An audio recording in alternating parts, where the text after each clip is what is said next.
Hello, Cruising World. Mick the Suit Guy with you today. Bit of a different one today. You may or may not be aware that not only that I was on it, but recently there was a cruise to Greenland that ended up not being a cruise to Greenland. And there's been a lot of controversy and speculation as to many things that happened on that cruise. So I thought, without trying to stir the pot, I would just give my side of what I saw, and what I heard, and what I think. And I have no proof, basis, backup for anything I'm about to say. I'm just giving an opinion, which I like to think everybody is entitled to do. And I'll probably say a few things that might upset a few people. But I respect everybody else's decisions and viewpoints on everything. But I think in the world we live in, it's only fair to share different opinions. Am I saying I'm right? No. I'm saying I'm a bit confused as to some of the decisions that were made, and I just wanted to cover them here. So let's start off with, before we left on the cruise, the hurricane is coming in.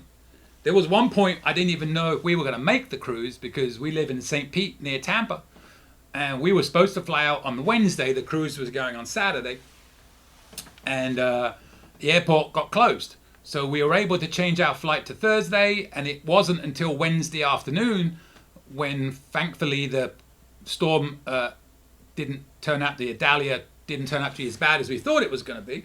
So we were able to get out Thursday morning. We went to stay with our friends, Jen and Eli, near Philly, and then we drove up Friday morning to Baltimore for a day before we got on the ship on Saturday. Everything's fine. The weather looks good. Nothing looks too crazy. So we get on the ship. And as soon as we get on the ship, in our cabin, the first night, there's a letter from the captain warning us there's going to be rough seas ahead. Okay, no problem. And rough seas are rough seas. It's, with the stabilizers on the ships, it should never be that bad, and it really wasn't that bad. We didn't feel it.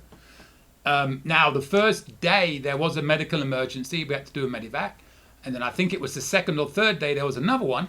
So we had to detour a little bit, almost go back into port, and then come back out again. But on, I think it was the fourth day, they had a captain's cocktail party.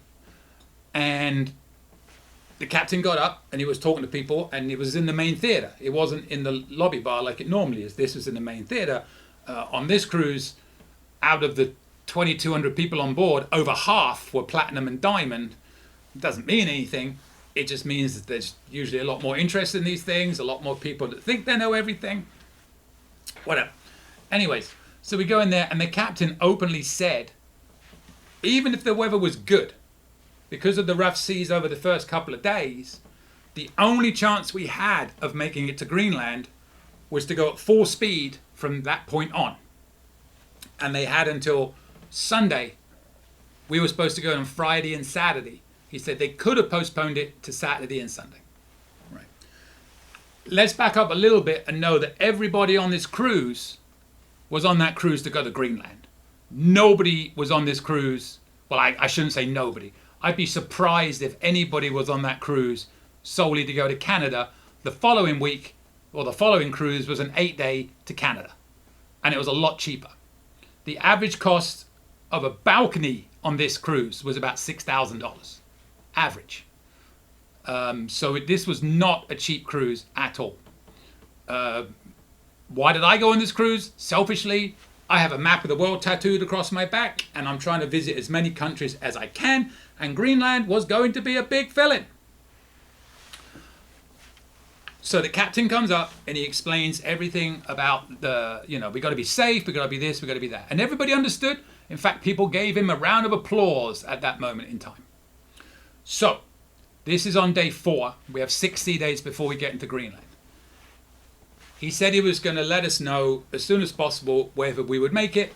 We all knew at that point we weren't going to make it into Greenland, but we also had seen the advanced weather forecast, and most of us kind of knew that if they had held out, they probably could have just popped up and down Canada early, gone in early and come back the other way and done Greenland on the way back in, or that was never discussed, etc., etc. Anyways, so they come on that night, and as expected, we are no longer going to Greenland. We are going to add some extra ports in Canada, but they weren't sure what. So we now waited over 2 days. It wasn't until the afternoon before we first got into Canada that they announced where we would now be going. So it took them 2.5 days. Meanwhile, some of us that understand the way these things work were looking at the port schedules, and they had added us into St. John's and into Halifax when they made on different days. When they made the announcement, we weren't going to St. John's, we only went to Halifax, which was a bit confusing because we lost 2 Greenland stops and they only added 1, even though they had us in port in the other one. They'd also announced that they were giving us $400 onboard credit per cabin, which would have been fine for me. But for one thing, and this is one thing that Carnival has not addressed, every time a post is made about this, they ignore this, which is simply this. When the Paradise was going out on a 4-day cruise to Cozumel, the port of Tampa was closed the same time the airport was closed when we were leaving. Everybody on that cruise was given 1-day rebate, which is fair enough because the cruise became a 3-day cruise to nowhere instead of a 4-day cruise to Cozumel. Understandable. Everybody got a $200 onboard credit for a 3-day cruise to nowhere. Bear in mind, we got $400 on a 14-day cruise to Greenland, where we averaged over $6,000 for a balcony. They also got 50% future cruise credit. Now, Carnival will probably argue that the cruise hadn't left and that people would have already made arrangements to come in and would have had to have found a hotel and food expenses the night before, which is why they gave the FCC. Let's be honest, a 4-day cruise out of Tampa to Cozumel, not many people are flying in for that. And even if they did, the cost of a hotel and food for one night is still a lot less than the $6,000 or so we spent on a cruise to Greenland. Now, another thing a lot of people have been saying is that you cruised in hurricane season, you know the risks. 100%. You cruise in hurricane season, you know the risks. You know who else knows the risks? Carnival. So don't blame it all on us. If you're offering it, you know the risks as well. Right? Fair point? I think that's a fair point. Now we're on the ship. Now we're just going to these Canadian ports. Now the rumors start coming out. And people that knew people in shipping companies. Now I have no proof of this. Before we left, they'd suspended all operations in the Greenland area. People at hotels had told people checking out that they'd heard that we weren't going to Greenland. I don't know how they heard that. I'm just saying what people said. I know people sometimes exaggerate stories. I'm just repeating what I heard from other people. Let's go back. We get on the ship. There's a letter saying there's going to be rough seas. I think there's a pretty good chance that Carnival knew before we left that we were not going to Greenland. Nothing that can be proved. But all the evidence points to the fact that they knew that even if we weren't guaranteed, there was a pretty damn good chance we weren't going to make it. So a lot of people were saying, you know, should we have had the option to not go? Should we have had the option to cancel it if we wished to, knowing that there wasn't a 100% guarantee we would get to Greenland? Let's look at how much money it would have cost them if that was cancelled. A lot of money. A lot of money on that ship. Now let's look at a few other things on the ship. It was a Journeys cruise. They did a great job. The crew was phenomenal. They laid on a lot of extra stuff. They did an alfresco dinner up on the Lido deck for us. They did a lot of different things, but they always do those on Journeys cruises. We had the horse racing and stuff. So there's a few little things, but nothing I would say that was crazy out of the ordinary. On the flip side, for the first 11 days of that cruise, we had 3 comedians. For the last 3 days of that cruise, we had 3 comedians. There were several days in that first 11 days where there were no comedy shows. Every comedian of the 3, or the 3 that were on those first 11 days, had to do multiple shows, more than they had material for, so a lot of them ended up being repeat shows. Again, I don't want to sound like a broken record. The money they made on this cruise They should have invested in more comedians on that ship. That's all I'm going to say. Now, there was another thing that came up with the tenders. This went back to the previous cruise, because 2 weeks before, so backtrack a little bit, this cruise was announced as a Greenland Cruise. It sold out in like 2 days. So they announced another one, and they moved it a month before, which upset a lot of people because we wanted to be the first one. Whatever, that's no big deal. But that cruise was actually cheaper than this cruise. Plus, John Hill had promised he was going to be on this cruise. He ended up not going because he hurt his knee. Okay, no, I don't really care about that. But the people on the first Greenland Cruise had reported that the tender sticker was a joke. They were going ashore because both the ports in Greenland and one port in Canada were tender. If you didn't have a Carnival tour, you had to get up and pick up your tender sticker at 6 o'clock in the morning. So in the first port, and the tender sticker desk was just, if you were familiar with the ship, it was just beyond the casino. So people were getting up at 6 in the morning to go get these things. On the first day, they realized the line was already really long. On the next day, people were getting up at 2 o'clock in the morning to get in line to get a tender sticker. Think about that. Getting up at 2 o'clock in the morning to get in line to get a tender sticker. I was on the first day and I talked to one of the officers on board and I said, "Does that really happen?" And they said, "Yeah, it was crazy. They don't understand. There's no need. The debarkation system is so smooth. We can fit so many people," because they use the lifeboats to tender. "We can fit so many people in these lifeboats. There won't be that long of a wait." I'm like, fair enough. So on this week, and I'd thought they might do this, instead of doing the tender stickers at 6 in the morning, they did it the day before at 3 o'clock in the afternoon. Here's what happened there that was bad, in my opinion. They started at 3 in the afternoon. People started lining up at 10:30 in the morning because they'd heard about what happened. I put a couple of videos up on this. I went down there about 11, 4 hours before, and there were already about 150 people in line for a 3 o'clock tender sticker giveout. Here's the problem. That line went back. It went all the way through the casino, which was in full motion at that point, full action. Out past the sushi, and by the time we got to 3 o'clock, it was the whole length of the ship down to Alchemy. Right? It was a massive line. People stood for 4 hours in a smoke-filled casino. They wouldn't let them have chairs because they needed the chairs for the machines. Simple question. Why didn't they move the line? Or two things. Number one, they could have moved the line up to deck 3, where they would just be walking along that with not much going on apart from pixels. No smoke. Not standing in smoke for 4 hours. But number two, nobody at any point explained that it was unnecessary because the debarkation would be so smooth, there was no need to stand in line. And it was very smooth. I didn't get in line. I was too busy laughing at people, taking videos of people walking up and down the line. The next morning, the first people got off the ship at about 7:45, I want to say. I just walked up after the line was gone. I got my ticket. I was off by 8:45 in the morning. Right? 1 hour. With tenders going, and I was one of the last ones to get off, that wanted to get off. You know, other people got off later. So it was a really, really smooth transition. You absolutely did not have to get in line for 4 hours.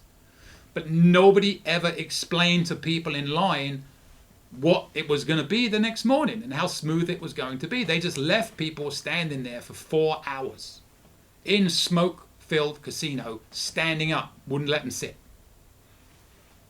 So, you know, it was things like that that really got to people. There wasn't one person on that cruise that was mad at not going to Greenland because it wasn't safe. They understood the safety factor. In a hurricane, you are not going to Greenland, right? And this was posted on John Hill's page and other pages where one person wrote in and said, "Nobody's angry, everybody's fine." And he went to town saying, "Oh, everybody's fine with it." There's very few people complaining. I can promise you, I was on that cruise. There are a lot of people complaining about what happened. And it all boiled down, why did Paradise get what they got? We got what we got. If they hadn't done that with the Paradise, I think everybody would have been very happy with $400 on board credit. It's double standards. You know, it may sound like I'm complaining. I'm still fine with the 400. What I'm saying is, I understand people's frustration when they see what they got on there. So they missed Cozumel. We missed Greenland. Their cruise probably cost a few $100s. Ours cost a few thousand. I can see why people were upset. I don't want to blast John Hill's page, but that page is set up that if you ever say anything negative, people will just bombard you from all angles, because all he has to do is say, this person's wrong. There was one quote, he answered one person's question with, I don't think we're going to do what you want. In fact, I know we're not going to do what you want because it's not important to me. That was almost verbatim what he wrote. How do you think that makes people feel that we're on the ship? You know? So, you know, I don't want to labor a point here. I'm just trying to get what I saw across from people, what I think, you know, was there. And my overall question was simply this. Why couldn't they give an FCC for a future Greenland cruise? It doesn't have to be 50%. 10%. That's still $600 for most people, right? Just something. When you gave that to the Paradise and you gave us, in comparison, nothing, when you think about it, that was the kick in the teeth. And every time somebody has tried to bring this up, that has been ignored. If it has been answered, I missed it, because I've been looking for somebody to explain why that happened for them and not for the people on that cruise. So, you know, I'm not going to labor this point much more. That's just a few of the things. Again, I cannot tell you enough. The crew was excellent. The cruise director took it in his stride. He dealt with it very well. Captain kept us incredibly safe on the way back. There were forecasted storms. He avoided it all. You know, we totally understood. There were some people that wondered why we maybe couldn't have done Greenland on the way back, because the weather did lessen from what I heard. I don't know. Safety's number one. Safety's number one. So whatever people say, if people say that's what people were complaining about on that ship, that could not be further from the truth. Nobody's expecting a massive compensation. I think everybody would have been more than happy with that $400 if it wasn't for what they gave to the Paradise. Nobody is addressing that and explaining why they got that and we got what we got. And then double down on that, the Luminosa that left had to cancel all of their Alaska ports, so they had to do 10 straight sea days to go to Japan. They got $200 onboard credit per cabin for missing all those ports. These are bucket list cruises. Cozumel is not a bucket list cruise for many people. I don't know. Call me what you want. And again, I cannot stress enough. I am not saying that $400 wasn't very reasonable. Paradise, weigh it up. Ask yourself, in all honesty, if you were in a situation of somebody on that Greenland cruise, on a bucket list cruise where you spent all that money and it got cancelled, understandably, not Carnival's fault there's a hurricane, but like I said earlier, everybody keeps telling me you knew the risks cruising in a hurricane. Well, so did Carnival, right? $400 in paper is very reasonable. They didn't have to offer anything, as John Hill has pointed out many times. Paradise, 50% FCC, refund a day, $200 on board credit. If you think that is fair, good for you. I hate doing controversial videos, but it's something that I feel has to be said because there's so much misinformation out there that is being put out that everybody on that ship was just complaining. And we're just looking for answers. Nobody's giving them to us. Tell us why the Paradise got what they got and we got what we got. Tell me why there were only 3 comedians on 11 days on a cruise and there were several days of that comedy, and everybody that cruises knows how popular comedy is. where we had to endure repeat shows. Tell me why they couldn't explain to everybody in line for 4 hours in a smoke-filled casino that there really wasn't any need to. All they did was put security guys out there to watch and wouldn't let them sit in a chair because the casino was in full mode because it was in daytime on a sea day. All I've seen is you're getting $400, that's it, be happy with it. I am. Just explain the rest of it. And with that, controversy abounds. Tell me what you think in the comments. And be honest, if you think I'm being an idiot, tell me I'm being selfish. Tell me what you think. There's no right or wrong answer on this, in my opinion. I just want answers as to why. There's probably an incredibly valid reason why they did what they did for the Paradise. I get that ship hadn't left yet. I'm also not convinced that we didn't know we weren't going before we left, but that can't be proven, and that really doesn't come into that equation. But again, I ask you this. How many people fly in early for a 4-day cruise to Cozumel from Tampa? It's not like you can go and do a side-to-side on another ship like you could out of like Miami or Port Canaveral. That's the only cruise in town. I can't prove numbers, but I doubt very much that there wasn't a very high percentage of people that drove in for that cruise that just drove in a day later. Anyways, if you feel like unsubscribing after that, hope you don't. I don't normally do videos like this, but you know, sometimes they say it's better to get something off your chest. So I'm getting it off my chest. I let it simmer for a little bit after the cruise. So this is going out a couple of weeks later. Hey, maybe we'll get a solution before I release this and I'll cancel this video and you'll never even know that I've said it. It's not going to stop me cruising. I love Carnival. Double standards. That's all it is. So subscribe if you want to. Unsubscribe. I can't stop you. I hope you don't. Because I really am not negative normally. This, you know, one of the few. And I'll see you later, Cruising World.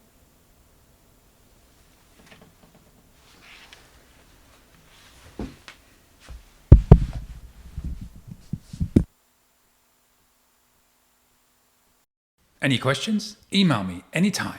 cruisingsuitguy@gmail.com. I promise I'll reply as soon as possible. Want to book a cruise or any type of travel? We are travel agents. Check out our site, elitetravelconnection.com, or email me, Mick, at elitetravelconnection.com.